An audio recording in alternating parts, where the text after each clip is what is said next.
Tonight on Hip on the Spot News. The new DCS update brings the Chinook and takes something else. We clarify the sudden missing SINAI Map region.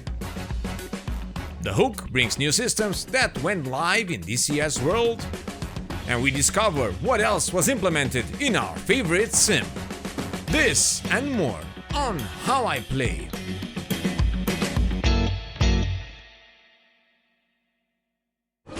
This video is sponsored by Moza. Get their new force feedback lineup with our link in the video description. Hello virtual pilots, I'm Andre Celesti, and tonight we are going to talk about the latest updates in DCS World. And we finally got the Hook.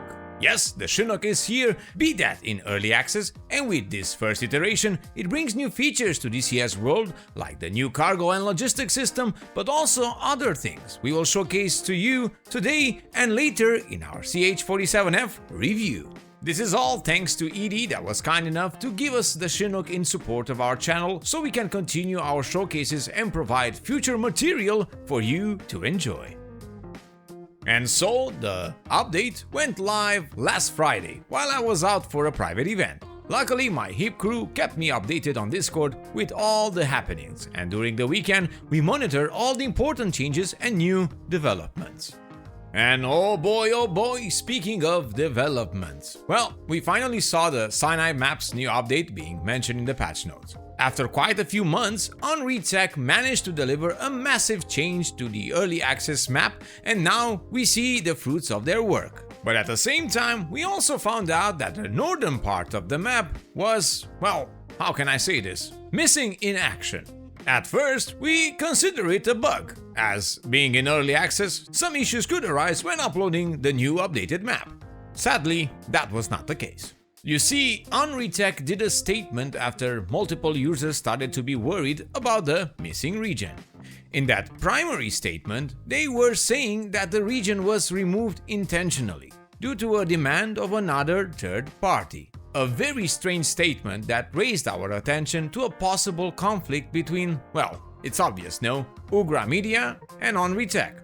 Ugra Media is responsible for one of the most successful regions in DCS World, and that is the Syria map. From all of this, we deducted that most likely there are some talks in the background about the Sinai and Syria map overlapping in the north. But nobody knows about it, nothing to report on that. Now, if you read the initial statement correctly from Tech, you would have understood that this removal was done like a temporary measure while they are working to resolve their issue. Tech clearly stated that the data was not removed, and they just excluded that part from the build. They were doing everything to make sure that they are getting approved to keep the northern side of the map. And guess what? It seems that they did.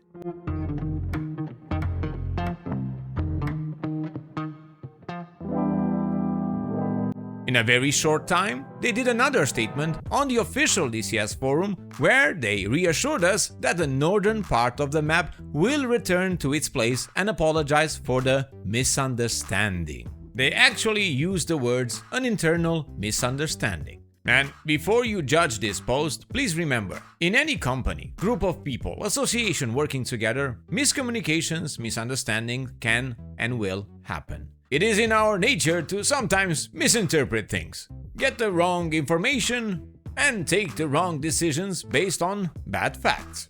It's imperative we understand that this can and most likely will happen in the future to any of us. At least, this is how I see things.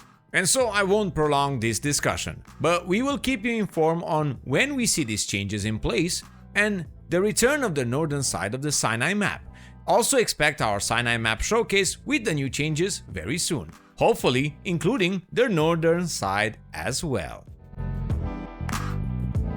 And so, let's check out what else is new in DCS World.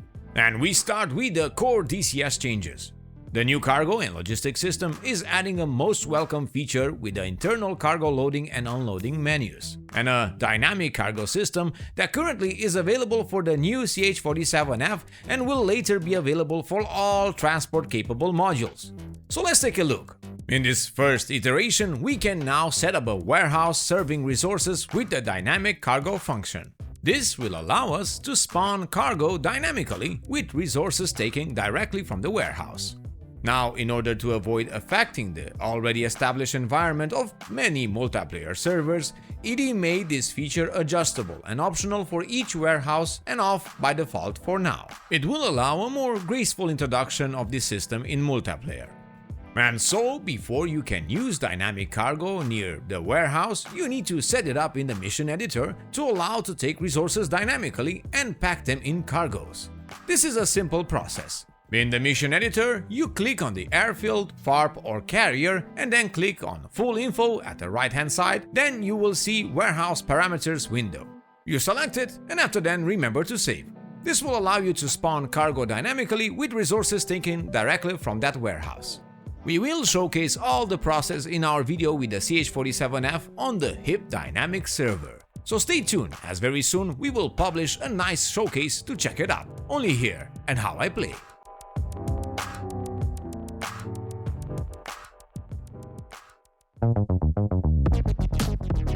So what else is new? Well, the route tool has been added. As we mentioned in our previous video, it prepared for us a nice quality of life feature. When selecting a role, we will be able to edit our flight plan waypoints before spawning. This tool has a familiar element from the mission editor, but now this is possible to edit and create preset waypoints or steer points routes before spawning into the aircraft. Now be aware that once created, you cannot edit the waypoints of the aircraft if you already spawn inside the cockpit, as you can only use this system before spawning on your slot. Check our tutorial that will be published very soon. Another new welcome addition to the core DCS experience is a group behavior tweak for the AI aircrafts. When a group is defending an attack by radar-guided weapons, they are tuned so the reaction would be responding to a radar illumination and not the fact of locking up a specific aircraft. So the aircrafts within the radar lock cones will react to the attack instead of only one aircraft that was locked. This is a work in progress feature and ED will monitor your feedback. Apart from all of the previous mentioned changes to the core DCS experience, we also have some important fixes to mention. For example, the AI OH58D external lights were fixed from being always off when doors were removed. The weird AI ship exhaust smokes underwater was resolved as well. I actually experienced this one on our server. Glad to see it fixed. Moon issues with size and strange glow effect in certain conditions was fixed, and Afghanistan is now available as a country in DCS World. ED also informed us of a known issue, with performance drops in some populated multiplayer servers when the select role window is displayed. They have determined several optimization steps and they are working to resolve it as we speak. Good to know. Moving on, for the Hornet and Viper, there are quite some new fixes with bomb fuse settings for the Hornet now working in older missions, and certain crashes were fixed in the Viper when rearming. For the Apache, they added a RMAP mode for the fire control radar and multiple fixes for the data link, radar, and gun not firing if the CPG sight is HMD and range source is laser.